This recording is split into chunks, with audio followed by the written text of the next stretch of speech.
I'm speaking to Corey Moosman and Sammy Gleason of the WYNOT Radio Theatre, and there's a production you have out, which is in progress right now until December 1st.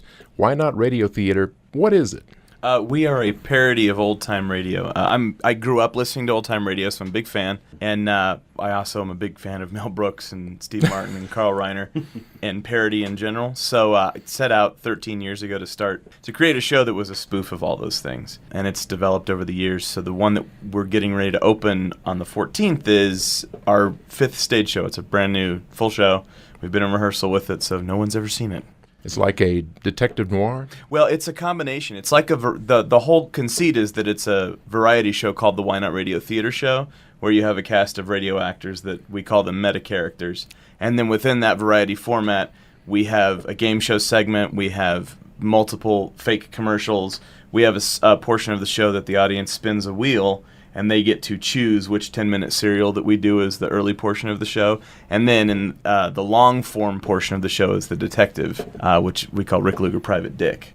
A nod to the 40s, you say. Yes. And the program is called The Short Hello. I take it it's a parody on Raymond Chandler's The Long Goodbye. The title is. The plot itself is sort of a combination of Casablanca, To Have and Have Not, all the overseas noir adventures, all the exotic sort of adventures. And we also pull, inspiration from a lot of the movies and stuff, so not just the radio. But at the end of the day, we're not actually a real radio program. I mean, it's 5 performers doing all the sound effects live, and we have some canned music and stuff. But it's very visual because it's a stage show and a stage comedy. So I think sometimes people get confused and they think, oh, they're doing traditional old-time radio, and we are in flavor, but we're a parody of it, so it's much faster and much more.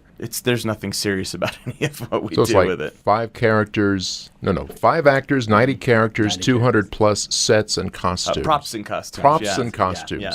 So we're all at microphones, we're reading from scripts, but then it gets very visual, and we have a whole visual aesthetics to the way that we stage characters passing things to each other and the way that everybody uses props and all that stuff. And all the props we do are built from original schematics from 1930s, 1940s stuff. I got a whole wealth of books and knowledge of how we find this kind of stuff, so it's kind of cool. So, Corey, you're co-founder of WYNOT? Creator. Creator of WYNOT. Yeah, he's creator. Yeah. Okay. Sam has been my partner, co-director, co-writer for 2 years. Almost 3. 3 come May, June of 2014. My first time on with the show was 2008, and it was a much different sort of a not Neanderthal version, but a sort of caveman early evolution of the show. It was the detective show. And it that didn't was used to be the larger variety show. And so he had brought me in and as one of the characters on there, to play a few things, and that was my first sort of flavor with the show, and then it was.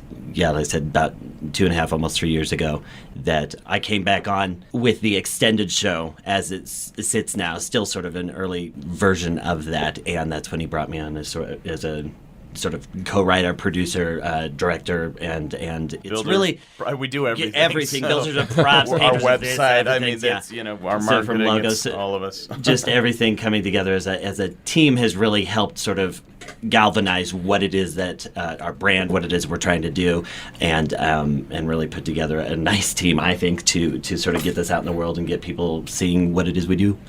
So, Sammy, I'm assuming you've got several characters. Do you have any favorites? I do. Yes.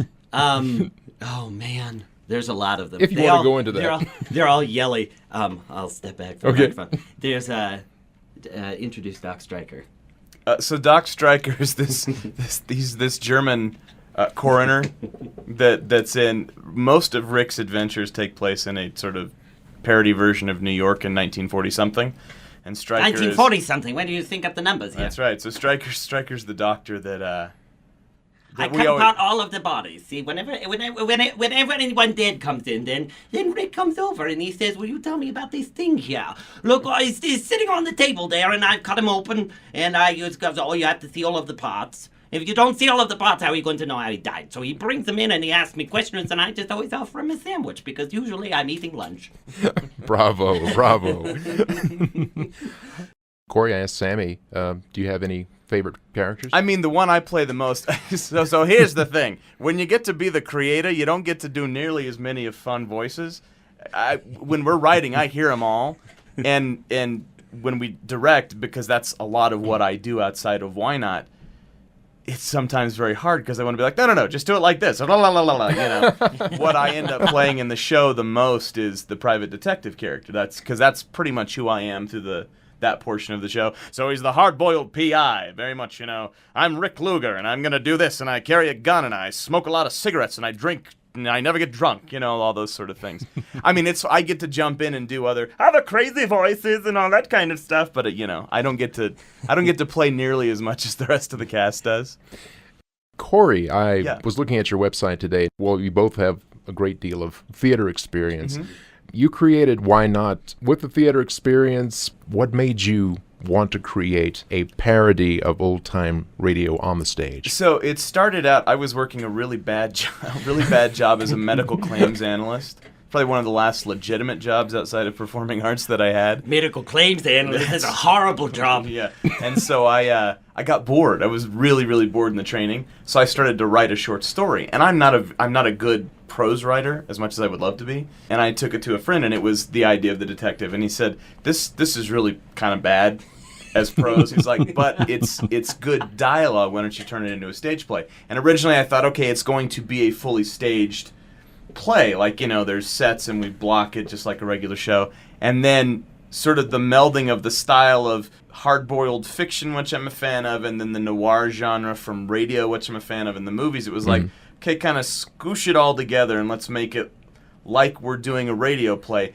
It was originally not nearly as active and visual as it is now. We cringe going back and look at the old tapes as we've developed. Because, I mean, you always get better at something. There's always evolution. Oh, yeah, there's lots of evolution. Yeah. So going back to the... First time he sat me down to listen to watch this one was we were both... Going back to the Mesozoic era, it's very awful He to watch stopped it shows. before I was even done watching. I was like, I'm still cringing. And he said, I can't watch it anymore. Turn it off. And then it became, you know, it was finding the balance of, okay, we're doing an homage to radio in some of the approach, but how do we keep the show visual because it's a stage comedy, and it's more akin to like a sketch comedy group as opposed to, I mean, we're a stage show, but it's a crazy comic show, and there's nothing else being done like it. I mean, I've not encountered any other radio, like a live on stage performance groups that do exactly what we do. You get a lot of the groups they'll do the original old-time radio scripts and stuff in a much more traditional vein, which, you know, I think that's great, and there's a place for that.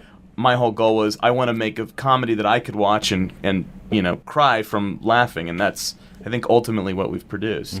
Folks who want to find out more about Why Not, what is your website? Our website is www.wynot-radio.com, and from there we link to all the shows. Our current run that's getting ready to open at the Fine Arts Center, we've got our poster up there. You can click on that. It takes you right to their great website, and you can get tickets there.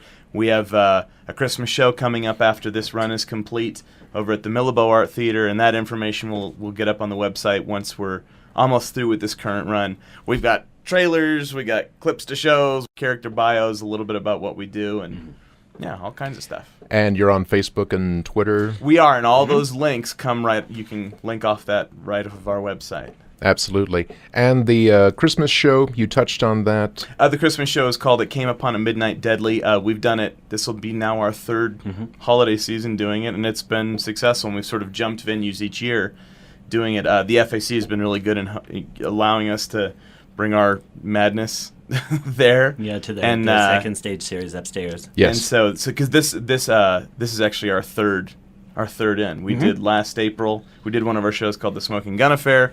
We did our Christmas show last year. We're doing this brand new show premiering there this fall, and then jumping over to the Matt, who has also been great with us. Yeah. So. Corey Mooseman and Sammy Gleason of the Why Not Radio Theater. Thank you. Thanks so for much. having us.